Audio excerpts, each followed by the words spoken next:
Hello everyone. আজি 14 মে পেপাৰখনত 14 মে ঠিক আছে ছানডে আছিলে চ' 14 মে পেপাৰখনত কিনো হৈছিলে সেইখিনি আজি আমি ডিছকাছ কৰিম কি ইম্পৰ্টেণ্ট হয় আগতে কৈছোঁ ইলেকশ্যন কংগ্ৰেছ আমাৰ পলিটিক্স নিউজ আমাৰ কাৰণে ইম্পৰ্টেণ্ট নহয় civil services it is not that important যদি মাছালা নিউজ লাগে এনেই এটা কথা কৈ থওঁ এৱেৰনেছ থকা উচিত হয় কি হয় ECI কি হয় ইলেকশ্যন কমিশ্যন অফ ইণ্ডিয়া হয় কি ঠিক আছে সেইখিনি আপোনালোকে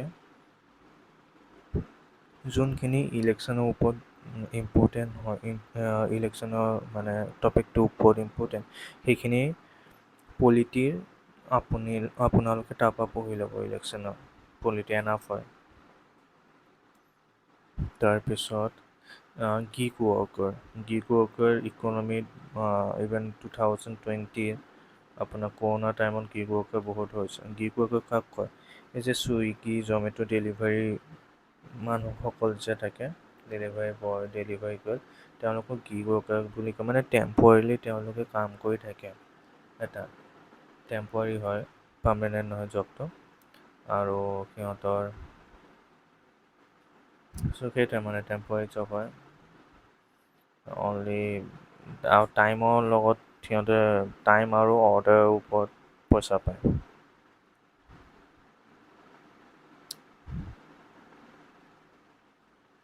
আৰু ফুল টাইম জব নহয় পাৰ্ট টাইম হয় গিগ ৱৰ্কাৰ জববোৰ পাৰ্ট টাইম জব হয় ফুল টাইম নহয় তাৰপিছত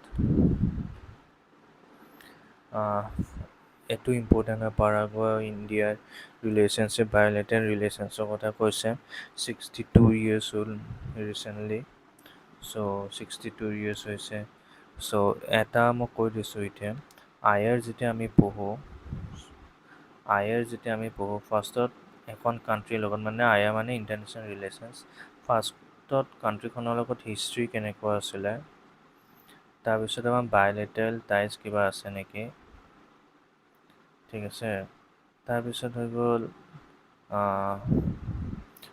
পলিটি ইকনমি আমাৰ কেনেকুৱা হয় সেই কাণ্ট্ৰিখনৰ লগত তাৰপৰা কালচাৰ কেনেকুৱা কালচাৰ ইম্পৰ্টেণ্ট হৈ যায়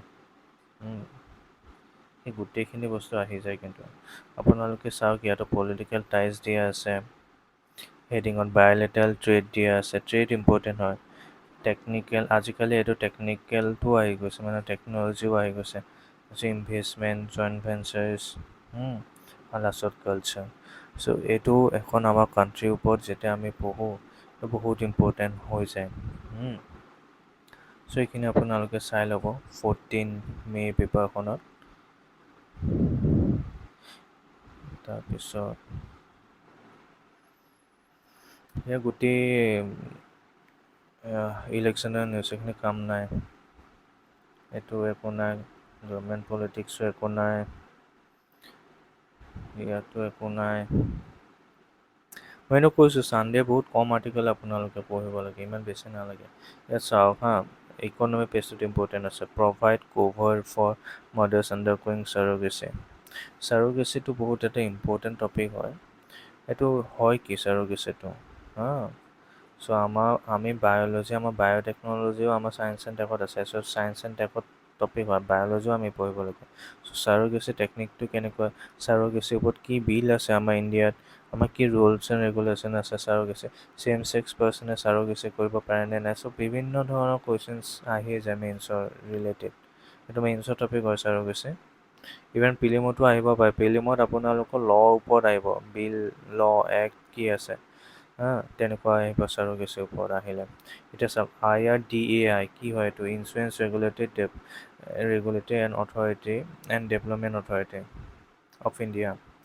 insurance regulatory and development authority of India এইটো কি কাম কৰে ইঞ্চুৰেঞ্চবোৰ মানে চাওক ইয়াতে লিখা আছে কি বুলি কয় ইয়াতে বস্তুটো লিখা আছে ইঞ্চুৰেঞ্চটো ৰেগুলেট কৰে আৰু ডেভেলপমেণ্ট কৰে অথৰিটি হয় অফ ইণ্ডিয়া চ' এব্ৰিভিয়েশ্যনটোতে ফুল ফৰ্মটো দিয়া আছে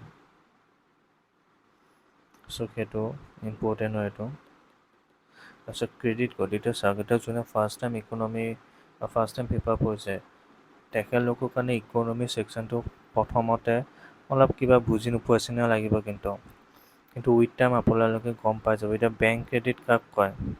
ইয়াত কৈছে বেংক ক্ৰেডিট কিউ 15% in financial year 23 compare to 9.6 in কৈছে বেংকৰ ক্ৰেডিটটো পাৰ্চেণ্টেজটো বাঢ়িছে। মানে কি ক্ৰেডিট মানে কি লোন দিছে। চ' লোন গ্ৰ'থ হৈছে মানে ঠিক আছে। মে কণ্টিনিউ ইন ইমান। চ' আমাৰ লোনটো গ্ৰ'থ হৈছে সেইটোৱে। ইয়াত ডিটেইলছ ইমান বিশেষ একো নাই আৰু এইবিলাক ন অন গয়িং নিউজ হয়। কাইলৈ আৰু কিবা এটা বাঢ়িব তেনেকুৱা। কিন্তু আমি ইয়াক কনচেপ্টটো ল'ব লাগে। ক্ৰেডিট ক'ড কি হয়, বেংক ক্ৰেডিট কি হয়, এইকেইটা কনচেপ্ট সদায় যদি আপোনালোকৰ মনত থাকে আপোনালোকে আৰ্টিকেল দেখিলে গম পাই যাব যে আচ্ছা এনেকুৱা হৈছে তেনেকুৱা হৈছে। আৰু গোটেই আৰ্টিকেলটো পঢ়ি বৰ তেতিয়া দৰকাৰো নাই। হেডলাইনটো পঢ়ি আপোনালোকে গম পাই যায়।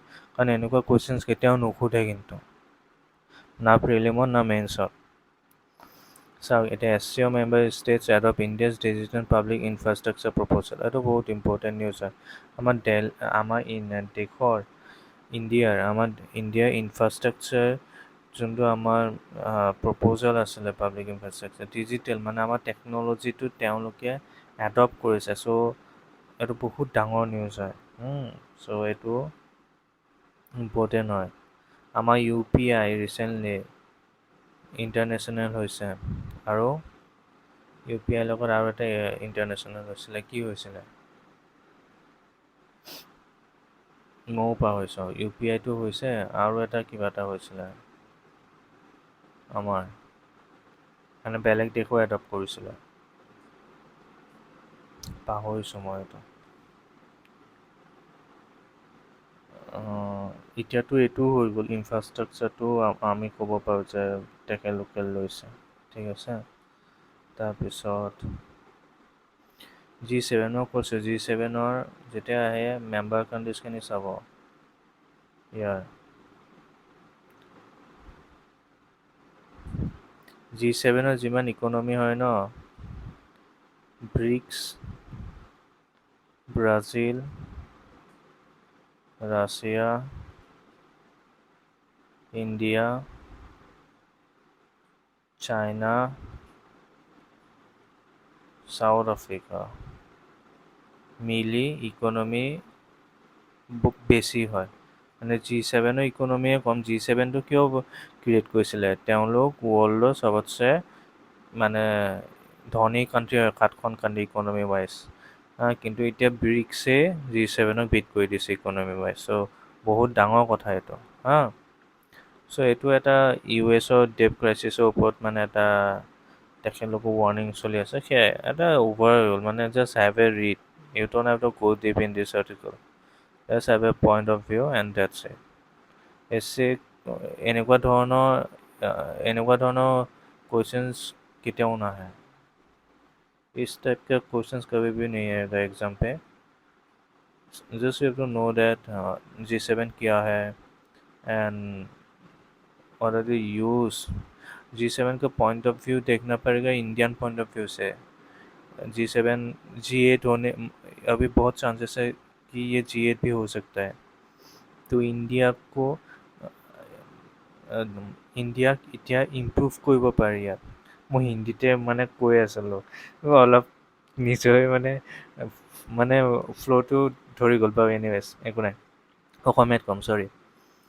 G7 এতিয়া G8 হ'ব পাৰে আমাৰ আৰু ইভেন ইয়াৰ আপোনালোকৰ অবজাৰভেটৰী কাণ্ট্ৰি কিছুমান থাকে মাতে মানে যে আহক তোমালোক চাওক তেনেকুৱা কাণ্ট্ৰি বহুত থাকে। চ' আমাৰ ইণ্ডিয়াই কিন্তু তেনেকুৱা হয়। চ' অতি সোনকালে ইণ্ডিয়া মেম্বাৰ বনি যাব পাৰে। ৱৰ্ল্ডৰ চাওক চাইক্ল'ন আহিব এতিয়া ক'ত আহিব বাংলাদেশৰ ম্যানমাৰ মনত ৰাখিব। আমাৰ বে অফ বেংগলত এফেক্ট হ'ব বস্তুটো। বে অফ বেংগলতে আহিছে কিন্তু আমাক বেছি এফেক্ট নকৰে আৰু ম্যানমাৰক বেছি এফেক্ট কৰিব, বাংলাদেশৰ এফেক্ট হ'ব। এতিয়া ইম্পৰ্টেণ্ট হৈ গ'ল চাইক্লনটোৰ নাম কি? চাইক্লনটো মোচা। জিঅ'গ্ৰাফী যোনে পঢ়ি আছে চাইক্লন কিয় আহে, ৱাই, কোনটো ফেন'মেননৰ চাইক্লন আহে এইখিনি চাব ইম্পৰ্টেণ্ট হয়। চাইক্লনৰ ওপৰত ধুনীয়াকৈ আছে ফিজিকেল জিঅ'গ্ৰাফী। তাৰপিছত সেয়াই আছিলে আজি পেপাৰখনত আৰু একোৱেই নাই 14 তাৰিখৰ পেপাৰখনত। চ' আপোনালোকো যদি ভিডিঅ'টো চাই ভাল লাগিলে হেল্পফুল হ'ল লাইক এটা কৰি দিব। Thank U.